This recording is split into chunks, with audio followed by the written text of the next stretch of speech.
Hello and welcome, my name is Hayley, and today I'm going to talk about, is it possible for your dog, your cat, your rabbit, your fish, your horse, your goat, whatever it is, your pet that you loved so much in this 3D life, when they pass, when they cross over to the Rainbow Bridge. This is my beautiful girl, Wolfie. She crossed over 2.5 weeks ago. Before she crossed over, she began to initiate herself, opening a telepathic channel between the two of us. She began sending me messages on the astral every morning, so right before I would wake up, I would hear 3 little barks. It wasn't dream state, it wasn't awake state, it was that in-between astral state. When she thought she was dying one night, she sent me a dream, and in the dream she was lying next to me on my bed, legs up in the air. I was rubbing her belly like we used to do before the first surgery. And she said, "I love you, Mummy," in a dog voice, which was her dog voice. And when I woke up the next morning, she was standing next to my bed and she was wagging her tail so hard. It was like she'd ticked off something that she wanted to do before she left this realm, and that was setting up a telepathic connection with me. The other thing, before she passed away, in the weeks leading up to her death, I could feel all her physical pain. So she had breast cancer, and I could feel in my own breast, in my own armpits, in my own belly and groin area, wherever she was affected by this cancer, I could feel that pain. I could feel the physical pain. And when she had the inflammation, when it got sort of infected for a while before she had the surgery, I felt every bit of that. I felt the woozy headedness, I felt the fever, I felt everything associated with it, the pain. When she was coming out of surgery, I felt the lightheadedness. I knew when she was waking up from surgery. And by the way, during surgery I felt nothing, because I could only feel what she actually felt when she was awake. When she passed over, she began to send me signs. I saw her apparition sitting on my couch where she used to lie next to my bed. I have felt her weight jump up on my bed and fidget around like she used to do. She's left toys, she's left her tennis balls out. What else has she done? Oh, yesterday I went for a walk, and it was one of her favourite places that I went to. There's a little park across the road from our house, and we would come that way on the way back home, and she would like to sit under the tree there. And if I got up too soon, she would get really upset and jump on me and try to make me sit back down. So when she passed away, I have a lot of her fur because she was an Alaskan Malamute and she would shed twice a year. So I have a big bucket of her fur, and I buried some of her fur under that tree. And I went for a walk yesterday, and right where she used to sit under the tree, there was 2 bones, like 2 lamb bones, from a roast. And God, it was like, that was unmistakably a sign from her, because when we used to go for walks around the neighbourhood, every now and then she would scavenge for bones, because people often throw bones in their front garden, and she'd be lacking something like zinc or something, and she'd need it from the bones, and every now and then she'd go looking for them. And yeah, it was definitely a sign from her to see those 2 bones there in her place under her tree yesterday. And then when I went for a walk this morning in the other way that we used to always go, I saw another bone under a tree. It's like, oh my God, this is definitely her leaving me signs. So you've got to be open to it. You've got to be accepting of it. Still talk to them every day like they're here.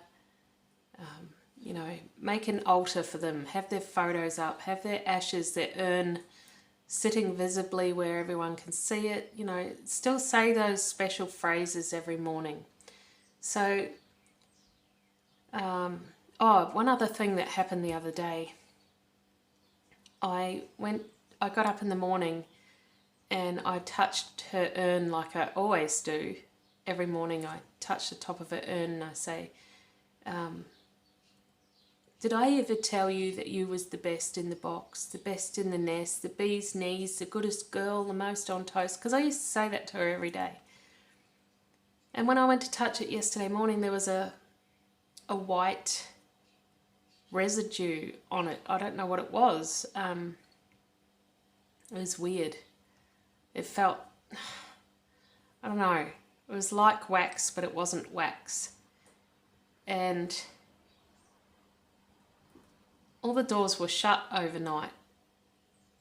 And I haven't been leaving the doors open because we've got a new cat, so there's no way that any birds or anything could have gotten in.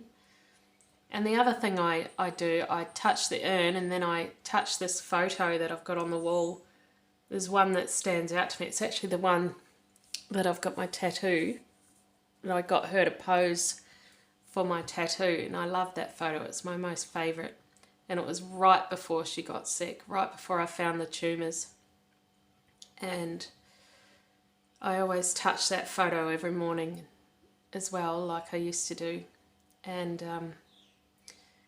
there was that residue on that particular photo as well, and it was right under her eye, and it looked sort of like a tear. So that was another thing that happened. And also, I did say in a video the other day that I have been reading a lot of books on pet mediumship, pet psychic communication. So I've been developing those skills. I've been developing my telepathy and my clairaudience and stuff like that. And she came through to me the other day and she put a memory in my head. And it was a memory of when she was younger. And she used to always try to physically dominate me. And I don't know if you can hear the noises going on, but I can actually hear her with us right now. But yeah, she would always try to physically dominate me because she was very hierarchical. She was very much a pack animal. Very wolf-like. She believed in her pack.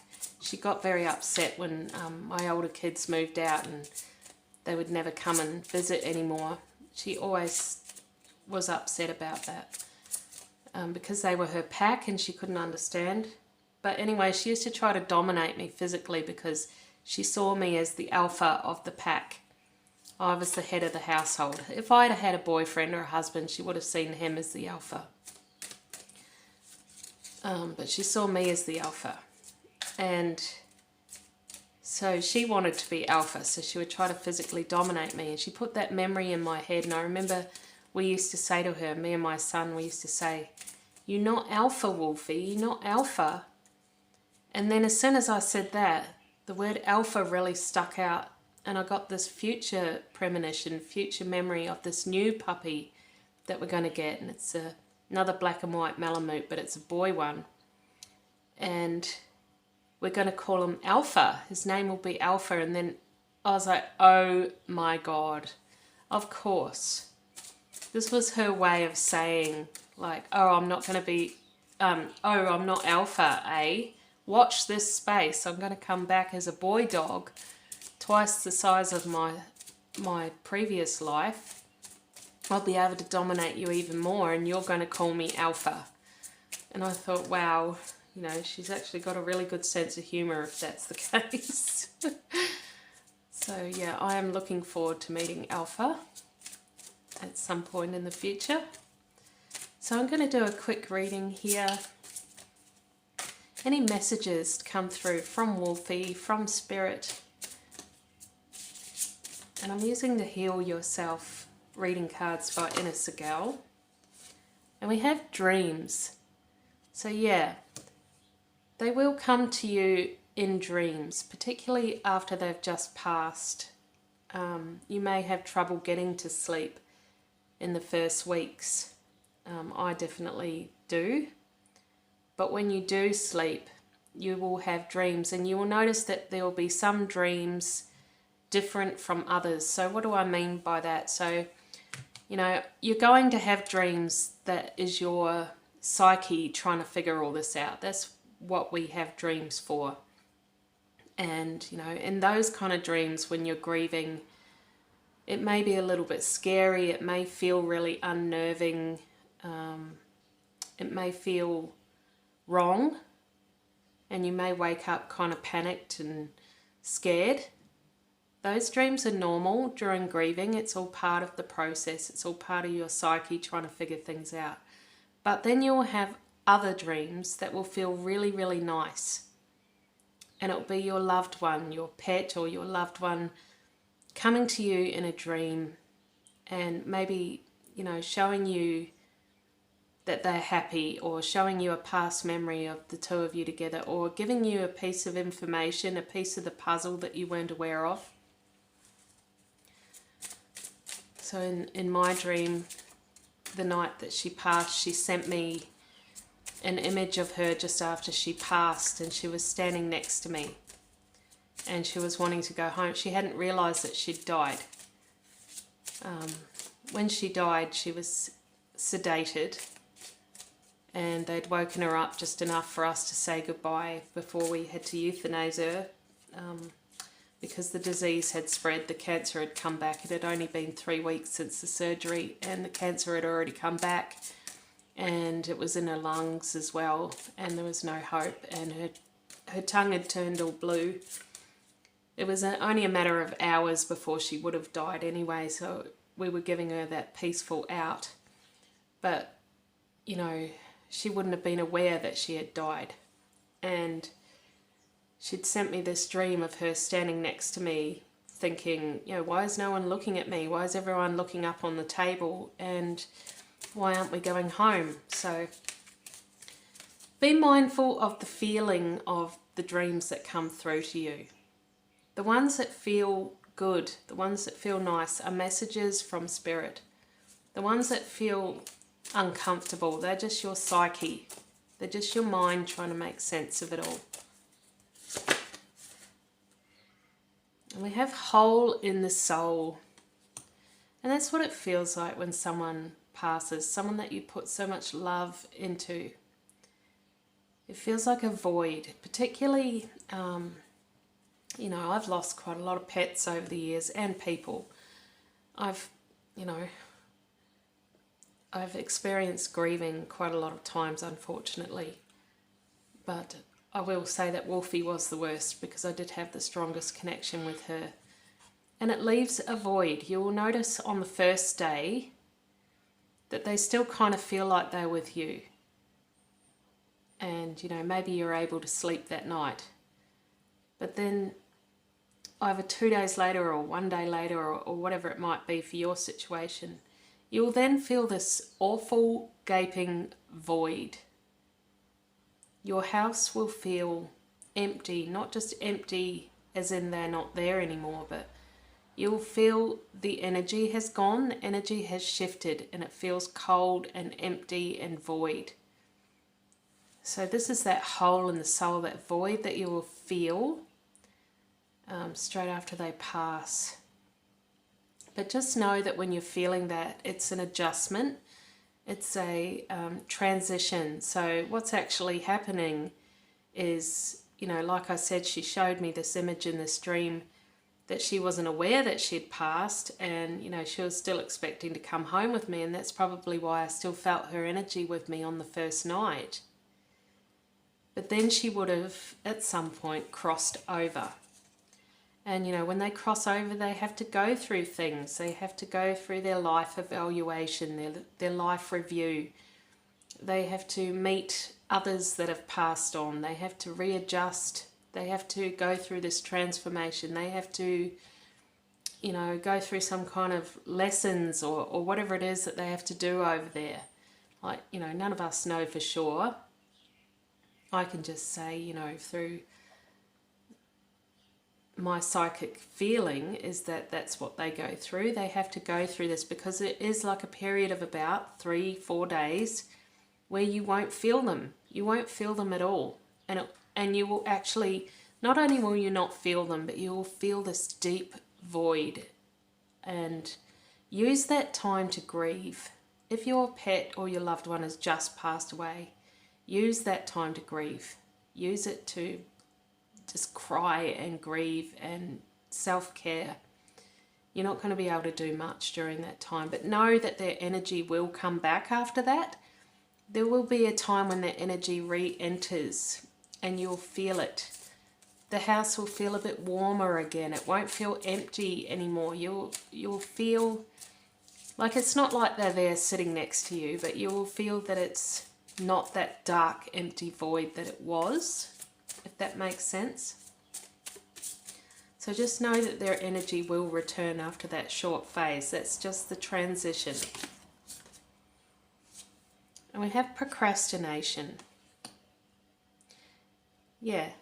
And we have spider spirit right here. I don't know if the camera could see that to the side. We have a spider web coming down. The spider was going up. So that could be relevant to something, I don't know. I can't think of the, it could be weaving a web.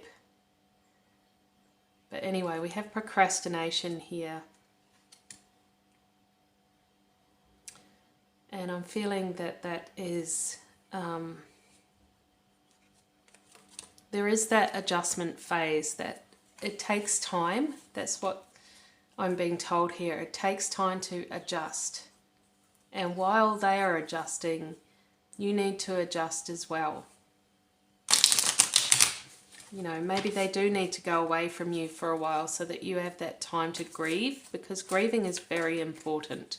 Never, ever, ever suppress grieving. You've got to feel all of those feelings. Every single one of them. Let them come. No matter how bad it feels, you're going to feel hurt. You're going to feel grief. You're going to feel sadness. You're going to feel anger. You're going to feel guilt. A lot of guilt. Maybe even shame. You're going to feel denial. Let the feelings come. So we have Seven of Cups, which is reiterating the dreams. You know, you are going to get messages from them. And when you do, you know, I've given you a way to decipher it, whether it is a dream from spirit or whether it is your psyche. When you have a dream from spirit, take note of it and thank them. Make sure you tell them, say it out loud. Thank you for coming to me in my dream. That was beautiful. And, you know, suggest that they come back again, that, you know, it didn't scare you, that it's okay, that they can come back. We have Ace of Cups in the reverse. Yeah, the love never dies. The love that you have between each other won't die. It's just their body that dies, you know. It's just their beautiful little fursuit that has gone. But the essence of them, who they really are, is still there. And that love is the connection between you. It's like a cord, an ethereal cord between the two of you that can never ever be severed. We have the Nine of Pentacles.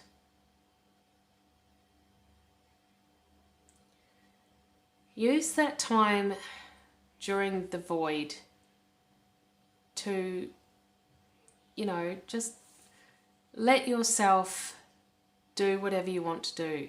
Whether it's just lie around and cry, watch Netflix all night, eat the chocolate cake, eat the big bag of chips, whatever it is, it's okay. You know, it's like Spirit says, do that during this time. You need that. It's okay. It's like, you know, if you're wanting permission, it's okay. Don't worry about going to work or having visitors over or cleaning your house or whatever it is. Don't worry about that. Or even showering if you don't feel like you can do it that day. Five of Pentacles. And you're going to feel that loneliness. This is an adjustment. You're going to have to let yourself adjust along with it. You know, denial will come, but then so will acceptance. And you've got to try and get yourself to that acceptance. I remember about 2 days after Wolfie died, and I was going for a walk in one of the places that we used to walk at the park. And it just hit me. It just hit me out of nowhere. Like, oh my God. You know, she's not just at the vet and she's going to come back. She's never coming back. I will never walk her again. Like, this is finality. This is forever. It just, like, whoa. You know, I hadn't realized that I was in denial. And then it suddenly just hit me 2 days after she died, and it's like, I remember being out there, out in the public when it hit me, and it's like, oh my God.